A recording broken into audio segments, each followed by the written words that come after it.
ভাই, আপনাকে একটা ভয়ঙ্কর পাপের কথা বলি। পাপটা আমিই করেছিলাম, তবে নিজের ইচ্ছায় করিনি, স্ত্রীর কারণে করেছিলাম। স্ত্রীদের কারণে অনেক পাপ পৃথিবীতে হয়েছে।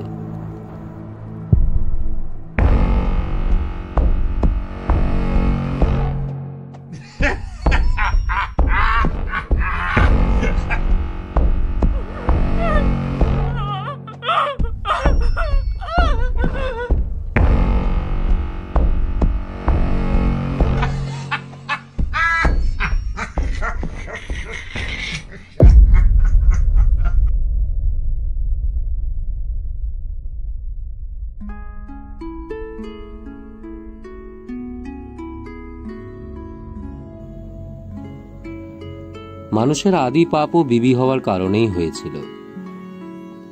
আপনাকে এইসব কথা বলা অর্থহীন।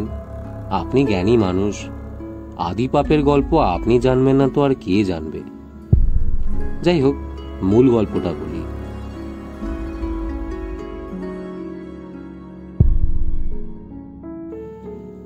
আমি তখন মাধবখালী ইউনিয়নে মাস্টারি করি। গ্রামের নাম ধলা। ধলা গ্রামের প্রাইমারি স্কুলের শিক্ষক।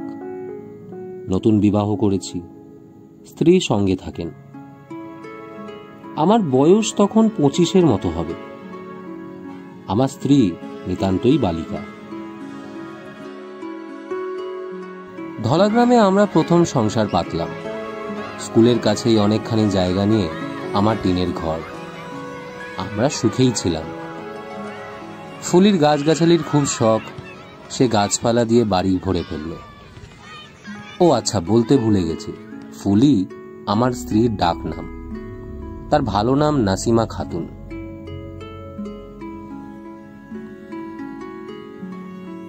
বুঝলেন ভাই সাহেব, ধলা বড় সুন্দর গ্রাম, একেবারে নদীর তীরের গ্রাম। নদীর নাম কাঞ্চন। মাছ খুবই সস্তা। জেলেরা নদী থেকে টাটকা মাছ বাড়িতে দিয়ে যায়, তার স্বাদই অন্যরকম। 15 বছর আগের কথা বলছি। এখনো সেখানকার পাবদা মাছের স্বাদ মুখে লেগে আছে। শীতের সময় বোয়াল মাছ থাকতো তেলে ভর্তি। ধলা গ্রামের মানুষজনও খুব মিশুকে।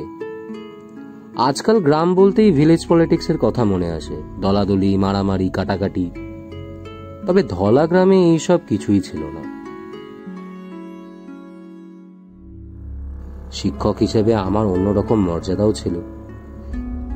যে কোনো বিয়ে শাদীতে আদর করে দাওয়াত দিয়ে নিয়ে যেত। গ্রাম্য সালিসিতে আমার বক্তব্য গুরুত্বের সঙ্গে নেওয়া হতো।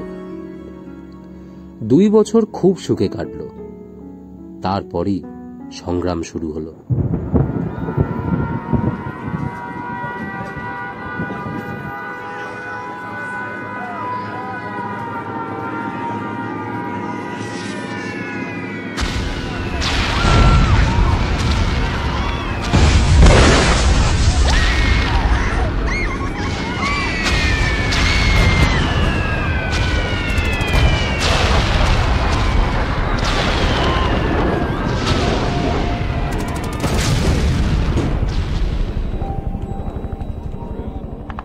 আপনারা বলেন স্বাধীনতা যুদ্ধ, গ্রামের লোকের কাছে সংগ্রাম। ধলাগ্রাম অনেক ভিতরের দিকে। পাক বাহিনী কোনোদিন ধলা গ্রামে আসবে আমরা চিন্তাই করিনি। কিন্তু জুন মাসের দিকে পাক বাহিনীর গানবোট কাঞ্চন নদী দিয়ে চলাচল শুরু করলো। মাধবখালী ইউনিয়নে মিলিটারি ঘাঁটি করলো, শুরু করলো অত্যাচার।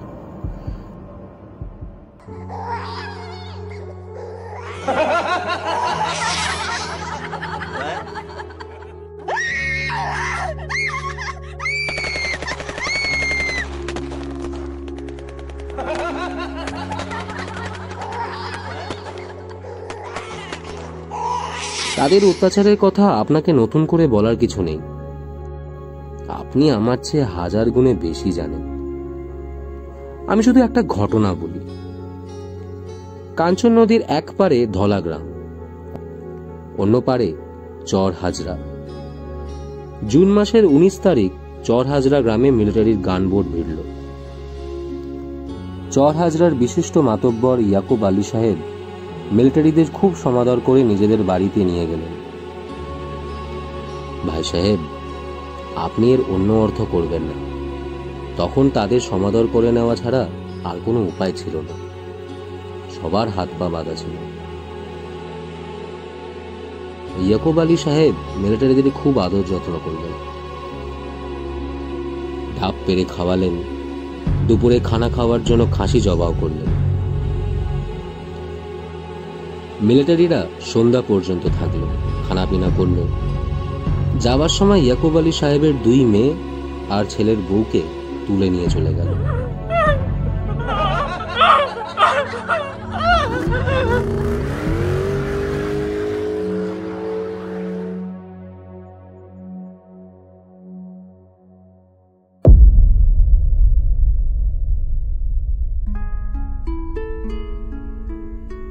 আর তাদের কোনো খোঁজ পাওয়া যায়নি। এখন গল্পের মতো মনে হয়, কিন্তু এটা বাস্তব সত্য, আমার নিজের চোখে দেখা। সেই দিনের খানায় শরিক হওয়ার জন্য ইয়াকুব আলী সাহেব আমাকে দাওয়াত দিয়েছিলেন, নিয়ে যাওয়ার জন্য নৌকা পাঠিয়েছিলেন। আমি গিয়েছিলাম।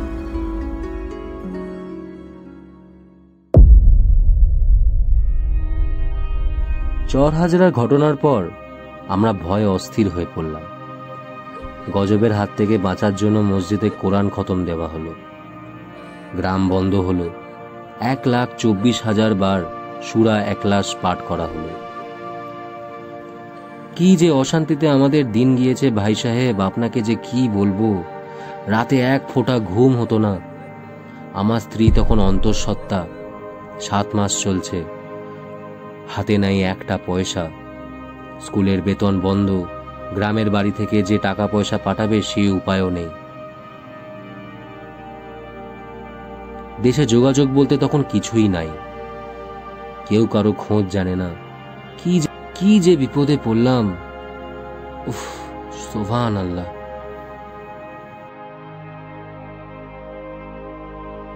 বিপদের উপর বিপদ।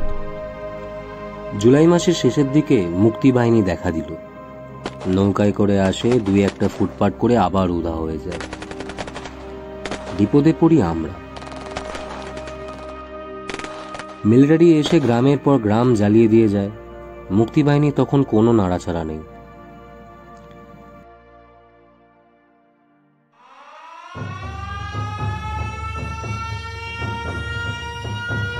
সেপ্টেম্বর মাসের শেষের দিকে অবস্থার পরিবর্তন হলো। মুক্তি বাহিনী তখন শুধু আর ফুটপাট করে না, রীতিমতো যুদ্ধ করে। ভালো যুদ্ধ বললে বিশ্বাস করবেন না, এরা কাঞ্চন নদীতে মিলিটারির একটা লঞ্চ ডুবিয়ে দিল। লঞ্চ ডোবার ঘটনা ঘটল সেপ্টেম্বর মাসের 26 তারিখ। স্বাধীন বাংলা বেতার থেকে এই সংবাদ প্রচার করা হয়েছিল। ভাই সাহেব হয়তো শুনেছেন, বলা হয়েছিল শতাধিক মিলিটারির প্রাণ সংহার হয়েছে। এটা অবশ্য ঠিক না, মিলিটারি অল্পই ছিল, বেশিরভাগ ছিল রাজাকার। রাজাকারগুলো সাঁতরে পারে উঠেছে, গ্রামের লোকেরা তাদের পিটিয়ে মেরে ফেলেছে।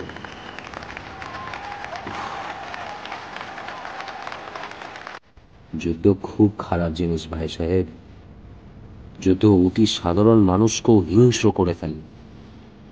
এটা আমার নিজের চোখে দেখা।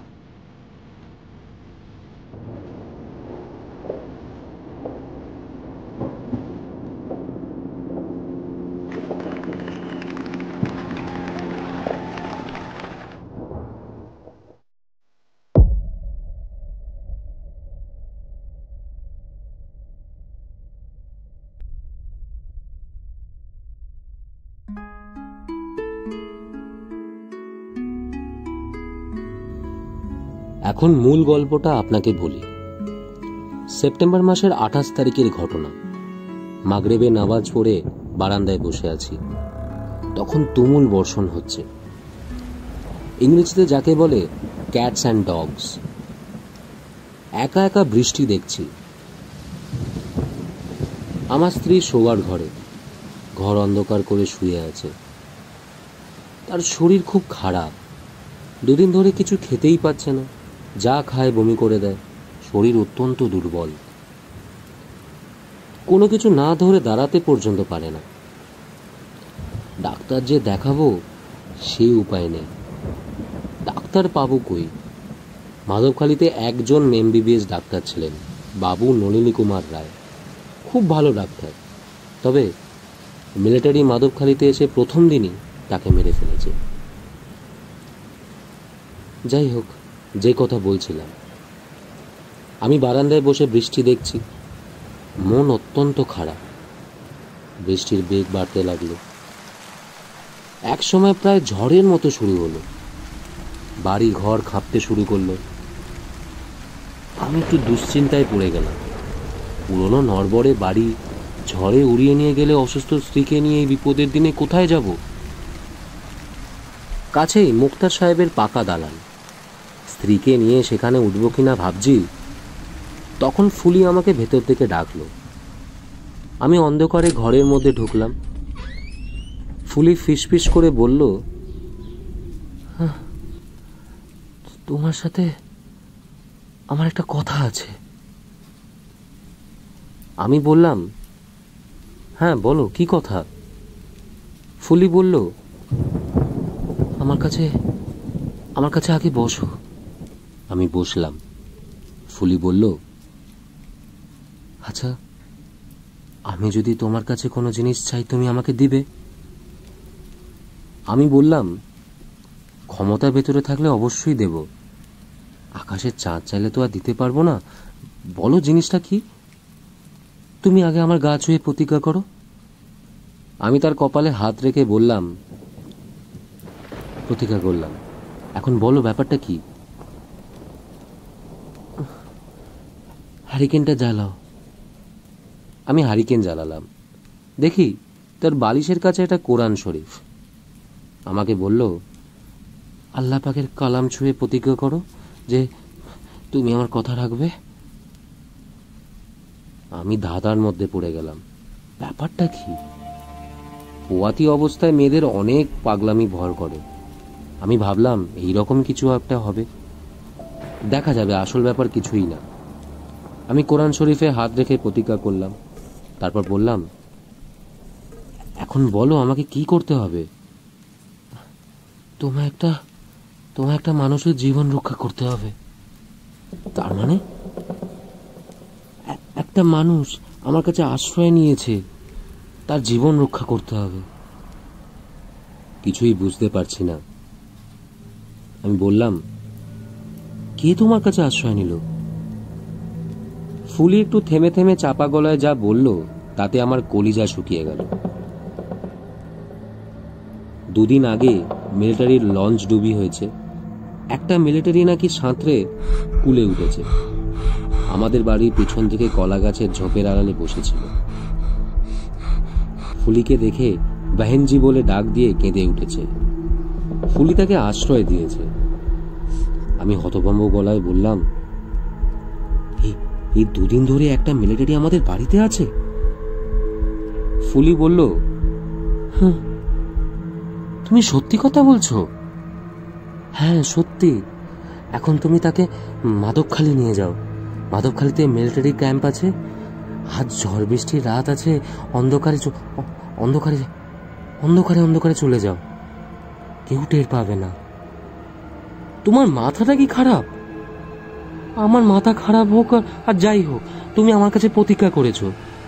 আমি মিলিটারি নিয়ে রওনা হব, পথে আমাকে ধরবে মুক্তি বাহিনী, দুজনকেই গুলি করে মারবে। দেখো, এইরকম ঝড় বৃষ্টির রাতে কেউ বের হবে না। তুমি রওনা হয়ে যাও। ব্যাটা আছে কোথায়? আসো আসো, তোমাকে দেখাই। সঙ্গে বন্দুক টন্দুক আছে নাকি? না, কিছুই নেই, খালি হাতে সাঁতরে পার হয়ে উঠেছিল। আমি মোটেই ভরসা পেলাম না। অস্ত্র থাকুক আর না থাকুক, মিলিটারি বলে কথা। জেনে শুনে এইরকম বিপজ্জনক শত্রু শুধুমাত্র মেয়ে ছেলেদেরই পক্ষে ঘরে রাখা সম্ভব। আমার মাথা ঝিনঝিন করতে লাগলো। আমি ক্ষীণ গলায় বললাম, এই হারামজাদাটা কই?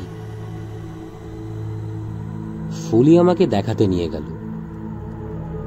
এমনিতে সে কোনো কিছু না ধরে উঠে দাঁড়াতে পারে না, আজ দেখি হ্যারিকেন হাতে গট গট করে হাঁটছে।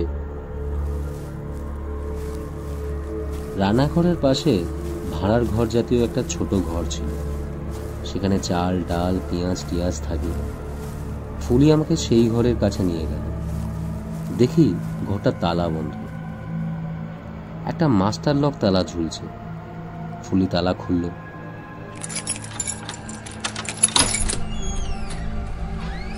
হ্যারিকেন উঁচু করে ধরল।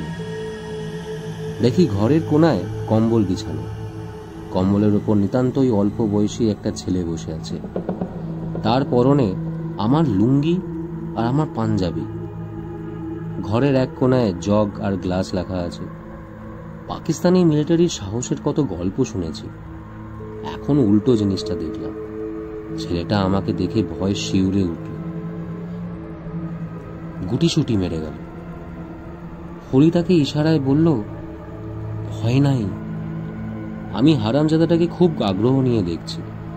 এত কাছ থেকে আগে কোনোদিন মিলিটারি দেখিনি, এই প্রথম দেখছি। লুঙ্গি পাঞ্জাবি পরা বলেই বোধহয় একে দেখাচ্ছে খুব সাধারণ বাঙালির মতো, শুধু রংটা বেশি ফর্সা আর নাক মুখ কাটা কাটা।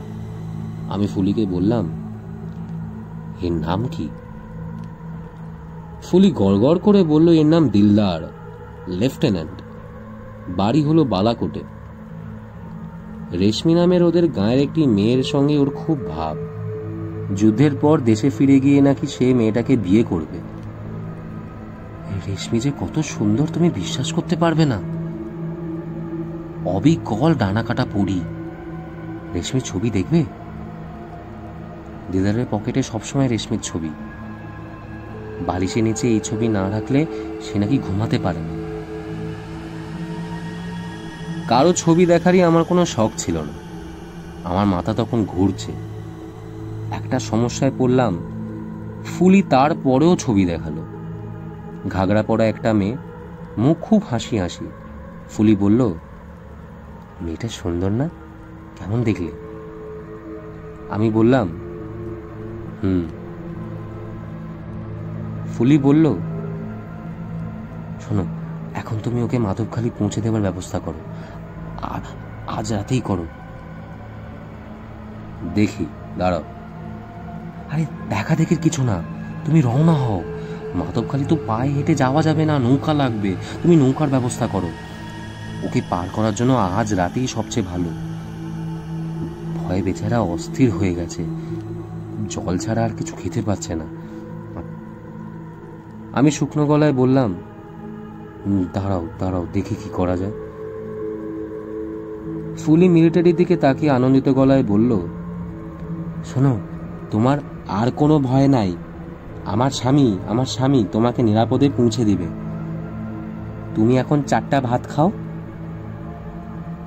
মিলিটারি বাংলা ভাষার কি যে বুঝলো কে জানে। সে শুধু বলল, শুক্রিয়া ভাইনজি, লাখো শুক্রিয়া।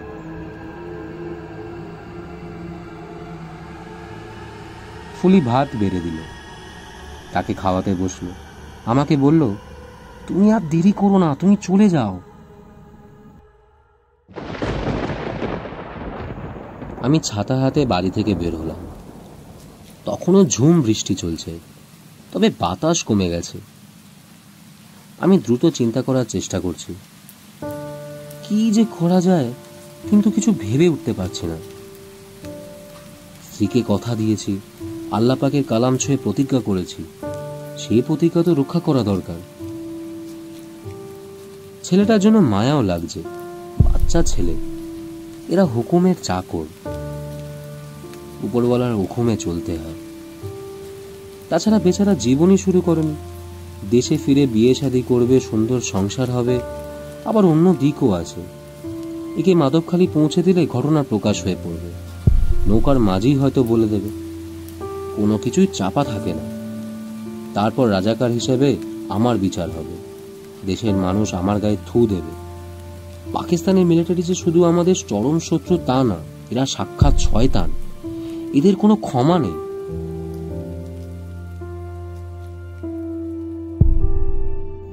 আমি নৌকার খোঁজে গেলাম না। মুক্তিবাহিনীর ক্যাম্পে গিয়ে খবর দিলাম। রাত 2টোর সময় তারা এসে দিলদারকে ধরে নিয়ে গেল। দিলদার আমার স্ত্রীর দিকে তাকিয়ে শুধু একবার বলল, বহনজি। তারপরেই চুপ করে গেল। আমার স্ত্রী অবাক হয়ে আমার দিকে তাকিয়ে রইল। দিলদারকে সেই রাতেই গুলি করে মারা হলো। মৃত্যুর আগেও সেও কয়েকবার আমার স্ত্রীকে ডাকলো বেহেনজি বেহেনজি বলে। আমার স্ত্রী মারা গেল সন্তান হতে গিয়ে। একদিক দিয়ে ভালোই হলো, বেঁচে থাকলে সারা জীবন স্বামীকে ঘৃণা করে বাঁচত। সে বাঁচা তো মৃত্যুর চেয়েও খারাপ।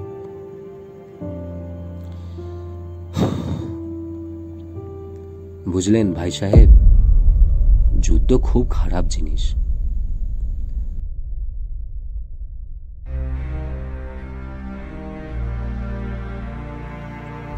যুদ্ধে শুধু পাপের চাষ হয়। আমার মতো সাধারণ একটা মানুষ কতগুলো পাপ করলো চিন্তা করে দেখেন।